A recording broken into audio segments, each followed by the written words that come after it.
Hello, everyone. Thanks for tuning in to today's episode of The Mixed Messages with the Jeff Bogue.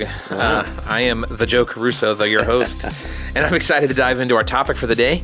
In a world where everyone from news outlets to comedians, friends to advertisements, it seems everyone has a strong opinion on how we should think and live and make decisions. It's easy to feel overwhelmed by the noise. And when everyone's offering different advice, how do we cut through the confusion? How do we sift through the information overload and determine what truly governs our lives? As we navigate these challenging questions, we want to be a resource that helps you process and pray through some of the day's most pressing issues. Let's jump in. Hi, Joe. That I just cough had the was cough. Perfectly timed. Yeah, like it was a. It's apparently my signature right now. It is. You have had a cough for a while. I have since July. Yeah, it's endearing. It's not endearing. It's annoying. I can't get rid of it. Speaking of endearing things, have you been to Vicious Biscuit yet? No. You need to go. Is it that good? It's really good. Yeah. Like I actually took a couple of we had a couple of staff retire about a month or so ago, and I took them there for lunch, and they were like, "This is amazing." I'm like, I think you talked about it on the podcast a month already. ago. Oh, Yeah. then probably. Well, I actually just went there today, which made me think about it again. I'm like, "Yep, they're still really, really good." Now you have to plan around it. Calorically, it's probably 2/3 of your day. Yeah. But like it's stellar. It's really good. I haven't been yet. Have you ever had pimento cheese? I've had pimento loaf. Yeah, I don't think that's in the same category. Yeah, so I don't know anything about it. So I thought that pimento cheese was like, it just sounds gross to me, if I'm being honest. There's nothing about it that, and then I found out that this is like apparently the most common thing that people eat at the Masters. Oh. Like the golf tournament. Ooh. Like to get pimento cheese on a piece of white bread is like one of the most standard snacks available at the Masters tournament. Interesting. I'm like, well, okay, well it must not be terrible then. Well, that's one of their highlights at the Vicious Biscuit. They have a biscuit with chicken and pimento cheese. It's pretty amazing. Pretty good. Yeah. Yeah, we ate a lot of bologna, a lot of pimento loaf, a lot of chipped ham.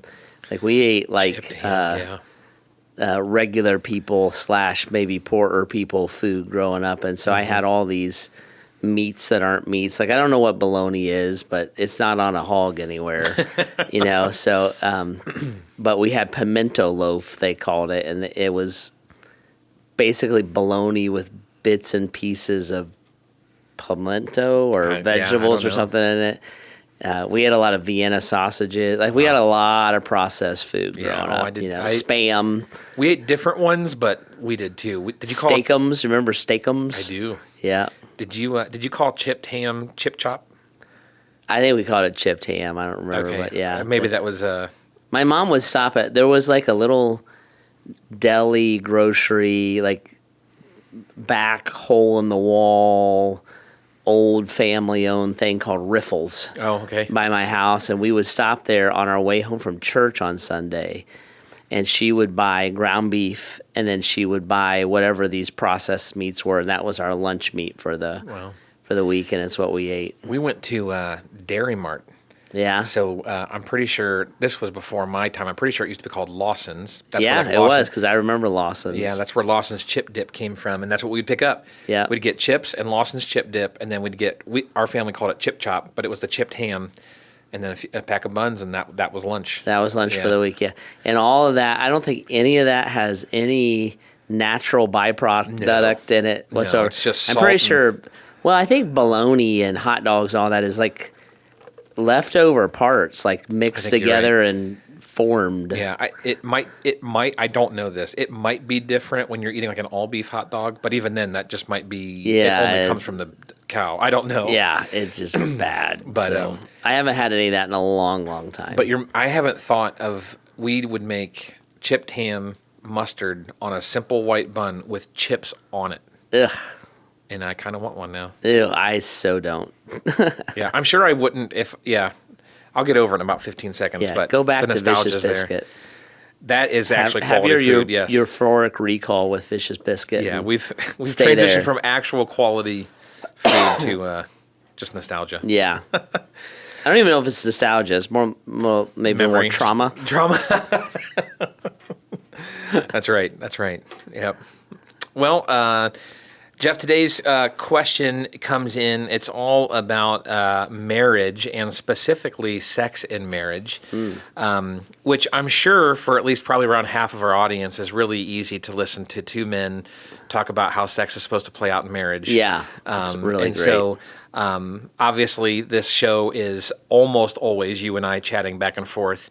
But before we even dive into the topic, are there like good resources for those listeners that are like, where do I find a take on this that's helpful, that's pointing toward Jesus, but that maybe isn't just two men talking about it? Yeah, the literally, I think the national voice in this is Dr. Julie Slattery. She runs Authentic Intimacy Ministries. You can Google that, AuthenticIntimacy.com. And she's just fantastic. She's deeply rooted in the Word of God. She's married, like she's coming from all these perspectives, from like real life perspectives. Yeah. And she just is a wise and insightful person. So anything she writes, anything, she has podcasts herself, all the rest, I just highly recommend them for women and men. Yes. Yep. So that it's not just one or the other, but I would encourage you to allow her voice in your life in this area in a big way. Because I just think she's done the work. She kind of has the credentials, so to say, but she's deeply committed to God's word, and that's why her counsel is very insightful, but it's also very helpful, I think. Yeah, absolutely. I've used that site multiple times myself, and there's ways to search. There's all kinds of categories. It's incredibly helpful. Yeah, and she's done some podcasts with us here at Grace, and pretty sure she's been on this one. Yeah, so you Google her name, Dr. Julie Slattery. Yep. And you'll kind of see her all over the place, and she's a great resource. Absolutely. Well, today's question is this, Jeff. There's this idea of withholding sex from your spouse. This concept of like, I'm mad at you, so I'm withholding sex, or we're just not clicking right now on all 8 cylinders, so one of you is withholding sex from the other.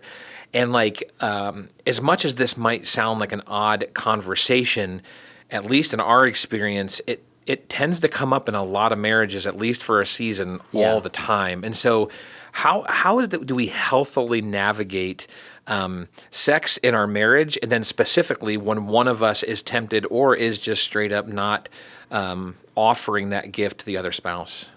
Yeah, I think you really have to go back to the meaning and the purpose of sex. So when you look into the scripture and you understand, you start to understand the pictures that God paints around sex. For most people, I think they have a much clearer understanding about God's prohibitions on sex than they do that his gift of sex. Yeah. And so we would, especially if you grew up in the church. If you didn't grow up in the church, it's a little bit better. You probably just think, the church is uptight about sex or anti-sex. If you grew up in the church, everything from stereotypes to blame to abuse to really, really unhealthy pictures are just kind of woven all through the teaching and the experiences, at least that I grew up with. Sure. And so I'm not sure I ever heard my pastor say the word sex in a positive context. Yeah. I know we never talked about it in Sunday school outside of procreation, and then nobody ever explained it to me. And then I know when I was like in my teenage years, I didn't really have a youth group, but I kind of like a small group. I know we would have never heard about it in anything besides negative, like don't do that.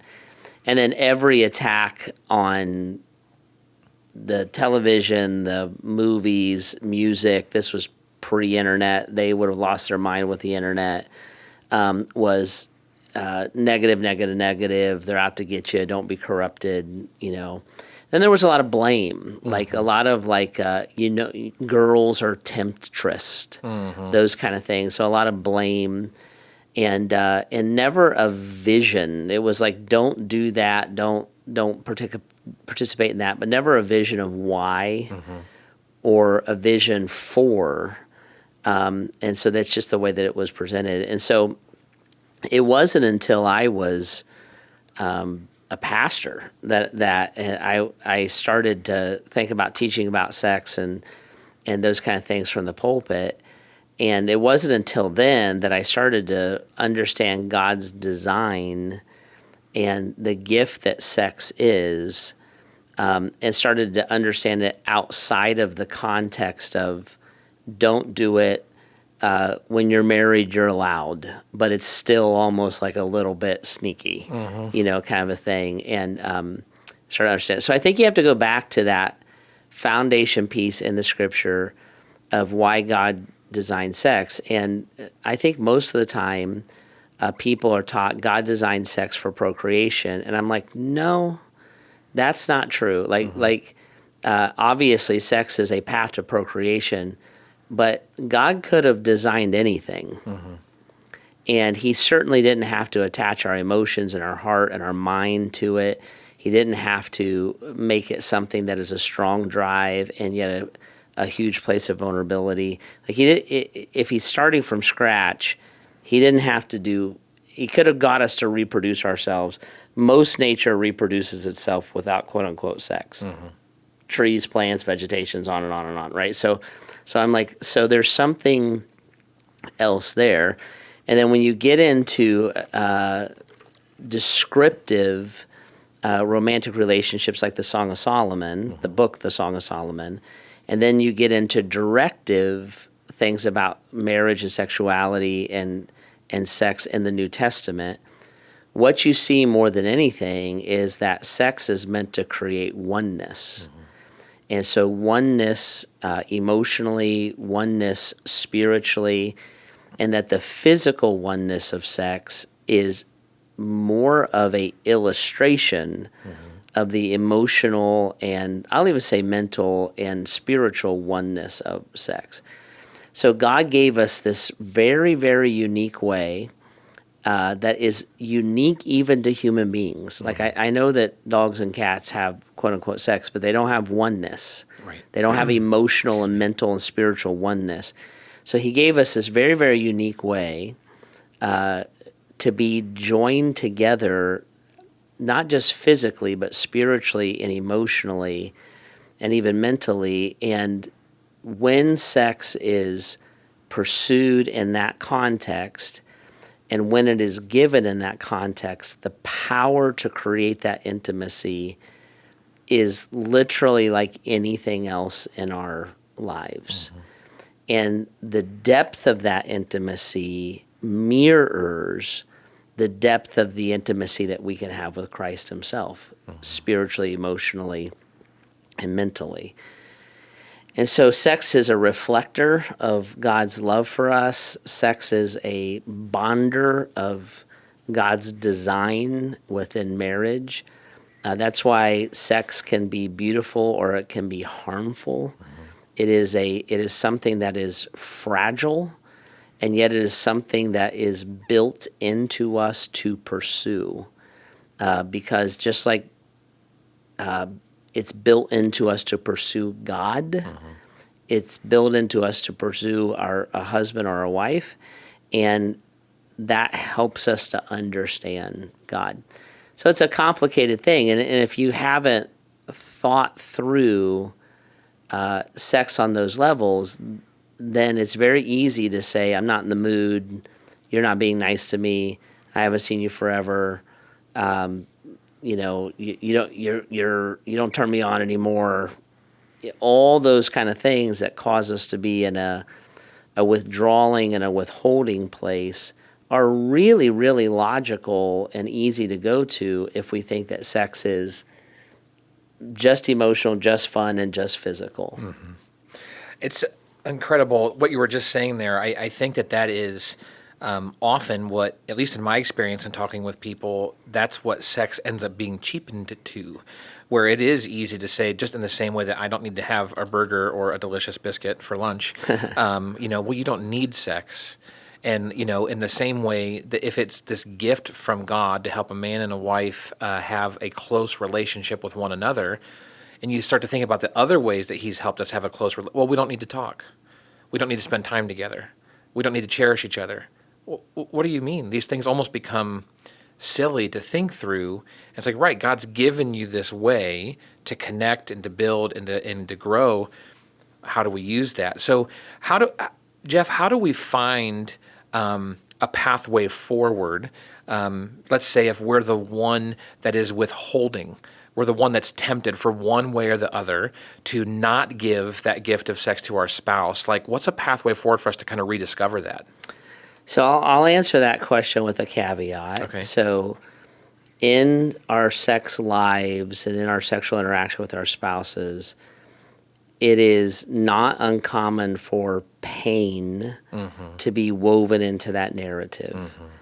So if you are a person, man or a woman, this definitely runs both ways. I just sat with both in my office over the years. And you are withholding, if that's the premise, first I would say, if that withholding comes from pain, either a childhood pain, a past relationship pain, or a present relationship pain. Yes. Because something I think is very important is sex should not be demanded, Right. just like it should not be withheld. That's really good. So I would go to that pain if that is the driver of what's going on in your heart. And like I said, it could be a childhood pain. So sex can be traumatic for people who have been hurt sexually, men and women. Yep. It can be a past relationship pain where sex, causes you to recall things. It causes you to feel old insecurities and et cetera, or a present relationship. Someone demanded, we're in a fight and now I'm insisting that those kind of things. So I think when it comes to pain, the key thing with pain is you don't bury it, you tackle it. And pain comes in degrees, and it comes with degrees of complication. Yeah. And so that conversation may be something as simple as you and your spouse got in an argument and you need to work that through. And it can be something as complicated as we need to sit down with a pastor or a counselor and really work through issues of abuse, issues of feeling like you're trapped or that you have someone's holding authority over you, et cetera, et cetera, et cetera. Yeah. So that first caveat is a big one to me, huge. And there's a ton of pain out there, and I think looking at that. Now, what I would say is this: if you are looking and saying, "No, I'm withholding because I don't know why," or you sense pain, I would look at you, and I wouldn't necessarily look at you and say, "Well, get your act together." I would look at you and say, "But let's go tackle that. Like, let's not just live in that space. Let's go tackle it."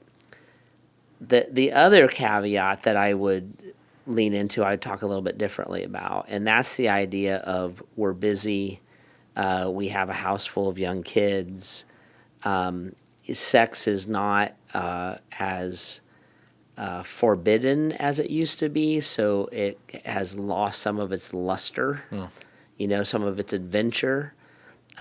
We're driving for careers and we don't see each other and all those kind of things. And then a third caveat that I would put in there is one partner just simply has a higher sex drive than the other partner.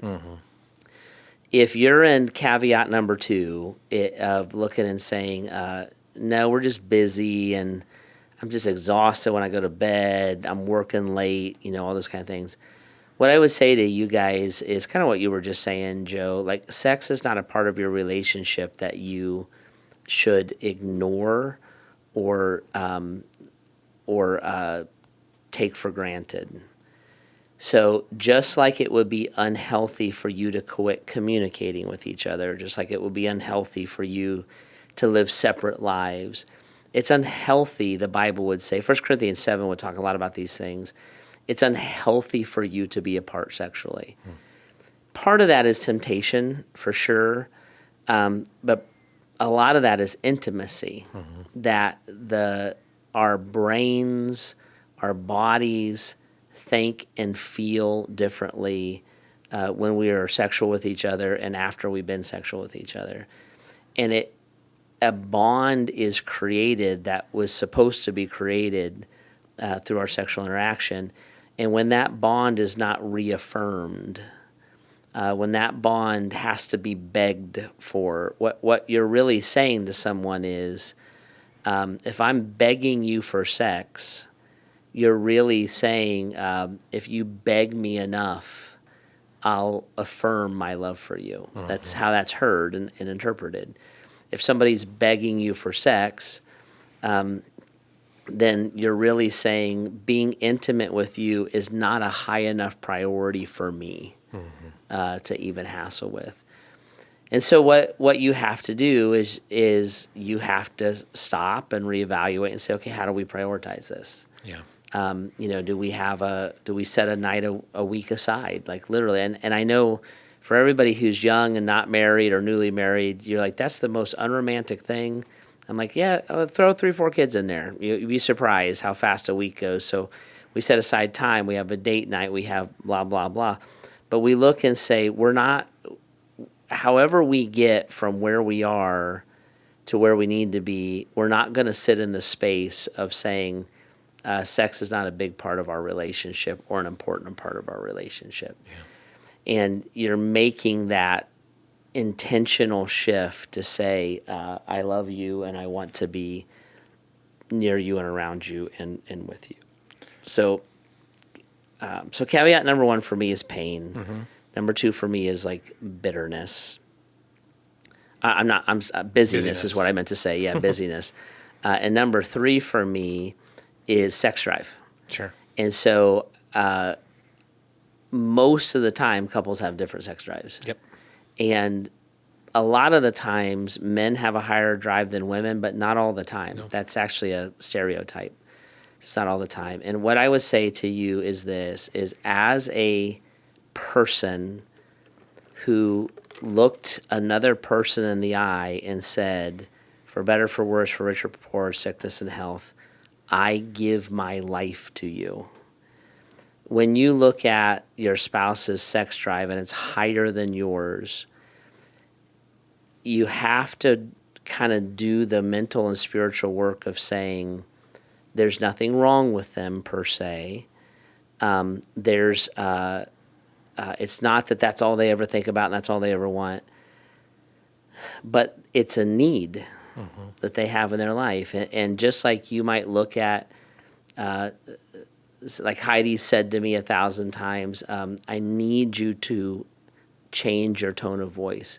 Because when I'm talking naturally, she perceives it as me yelling at her.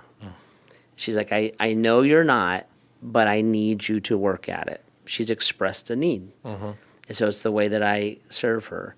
I've expressed needs to her. Like, I need you to do this and that. And I'm telling you need, and she committed her life to me, so she serves me. Well, the difference in sex drives is kind of the same way.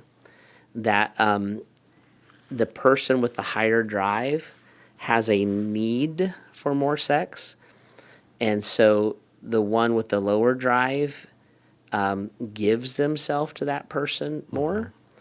The one with the lower drive has a need for less sex, so the one with the higher drive might ask less than they're thinking about all the time. And in the middle, you have a really healthy relationship where you're giving and serving each other in a really, really healthy way. And I think that it's important to remember that it's giving and serving to each other. And this is back to like my childhood. Like, I was taught about sex like in a purity sense, and then there was blame. So the world's out to, sexualize your husband, wives. You got to have good sex with them and lots of it. or so they don't mess up. Well, that's blame. It is blame. That's blame. And I'm like, no. I'm not saying that's not important or it doesn't help, but that's something that in that circumstance, a wife would say, I want to serve and love my husband in this way. And the inverse is also true. Women are sexually tempted and they have feeling. It's not like boys and girls, are exclusive these ways. But instead of saying, like, my wife gets so insecure if I don't, well, that's blaming her. Right. And I'm like, no, we're serving and we're giving and we're helping. And that's where, sometimes your partner, your spouse may need you to be affectionate but not sexual. Sometimes they need you to be sexual. But you're communicating, but instead of demanding, like, this is what I need from you, the real question you're asking is, what do you need from me? And how can I freely and openly give it as an expression of love for you? And if your spouse looks at you and says, I actually need us, like, to sleep tonight. I've been up with the kids. Right. Then you're like, I want to give that to you. Yes. And if your spouse says, actually, I need sex, then you freely and openly give that to them. And that whole exchange is what is different. See, an animal in the wild doesn't ask those questions or think those thoughts. Right.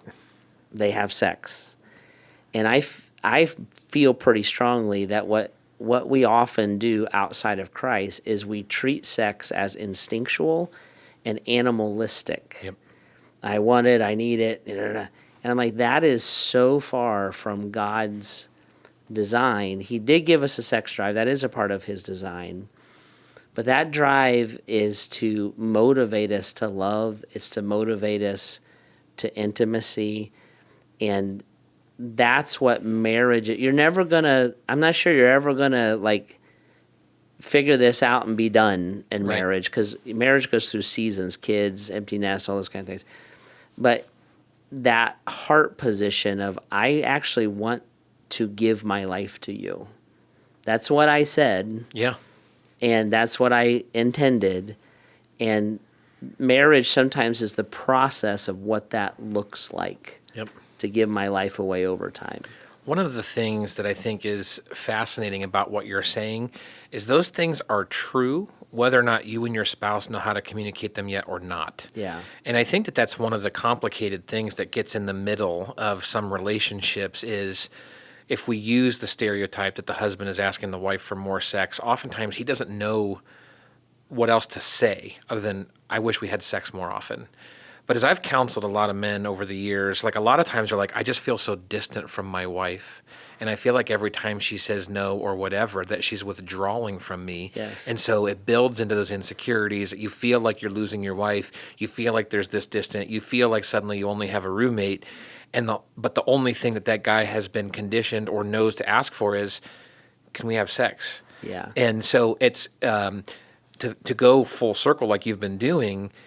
It's not often that the person's asking for, can we please get this animalistic desire out of my body?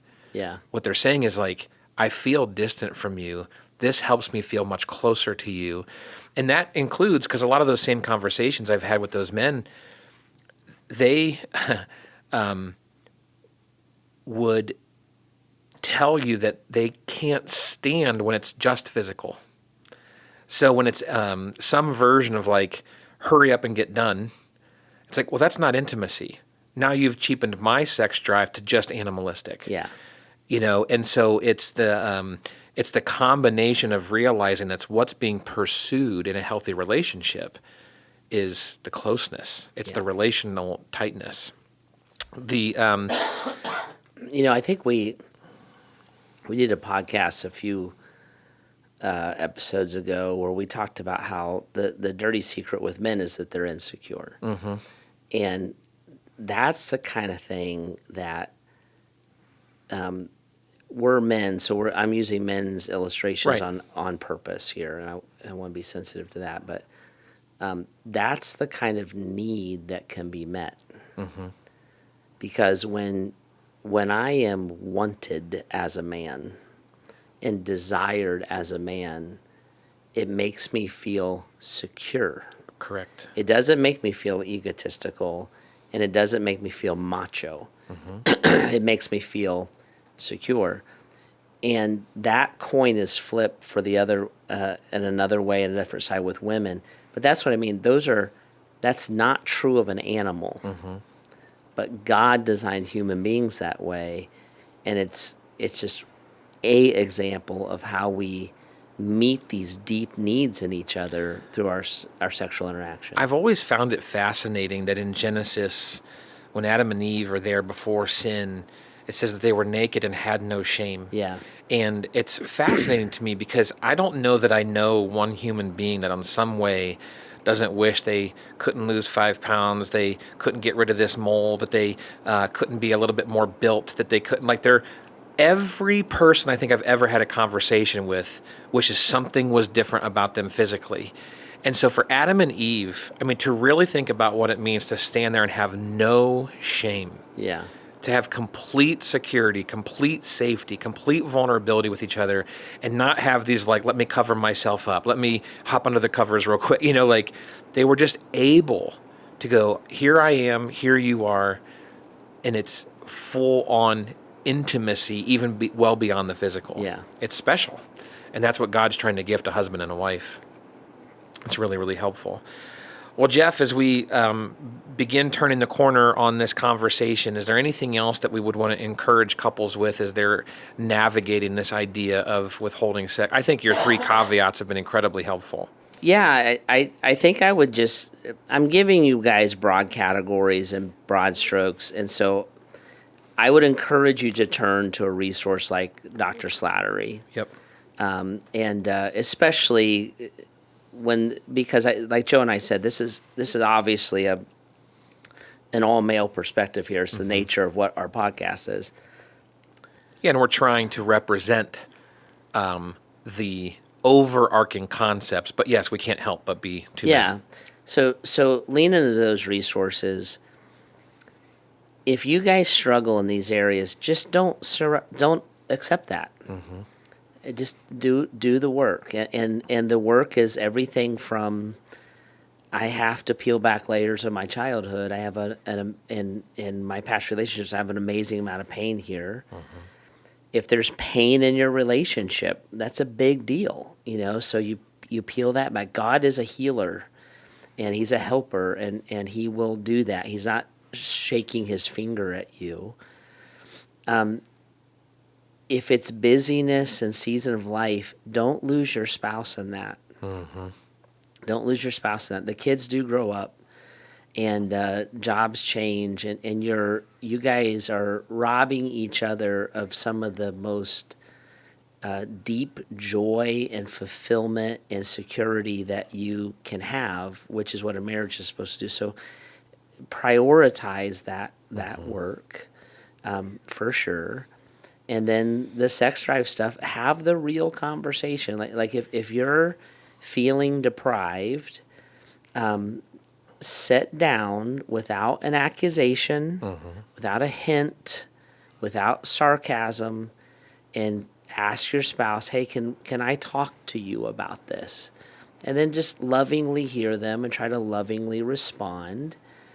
And sometimes they might look and say, I actually do need a pause. And what the Apostle Paul says is when they look and say, I actually do need some time, you pray for them. And he says, don't be away from each other forever, but pray for them. Don't be mad at them, and don't be insecure about it. If they give you an honest answer, they give you an honest answer. Pray for them together, and then he says, then come back together. So, but don't sit if you feel deprived for any of those 3 reasons, and I'm sure there's more. Those are the 3 that I thought up. What will happen if you just allow yourself to live in that is you will grow distant and you will grow bitter. And those seeds are deep and wounding. and you want to run away from those every way you can. So the best way to kill those seeds is to never have them planted. Mm-hmm. So have the conversations, and if you need help with it, get the help. That's awesome. Well, Jeff, again, thanks for helping us walk through that. And for our listeners, we realized this topic can even in and of itself bring up a lot of those wounds that are potentially there or those insecurities. And so go to the Lord, seek that time with Him, help you navigate it, continue to build into your relationships with each other. And if you need help, we would love to point you in the right direction or help you walk those journeys. If you have questions that you'd like us to interact with here on the podcast, you can always submit those at bath.gracechurches.org/mixedmessages. And truly, if there are resources that we can point you to, even outside of Dr. Slattery's wonderful library of things to navigate, let us know. We can point you in those directions. If you like what you're hearing and you want to hear more of it, make sure you subscribe, follow, rate, and review our podcast. And if you're looking for a group of people to run after Jesus with, or to begin finding places where you can build into your marriage with others that are also trying to grow in their marriage, you can look for those resources here at Grace. Join us in person or even begin to check us out online. Thanks so much for jumping in with us today as we continue to see God's voice through all the mixed messages around us. See you next time.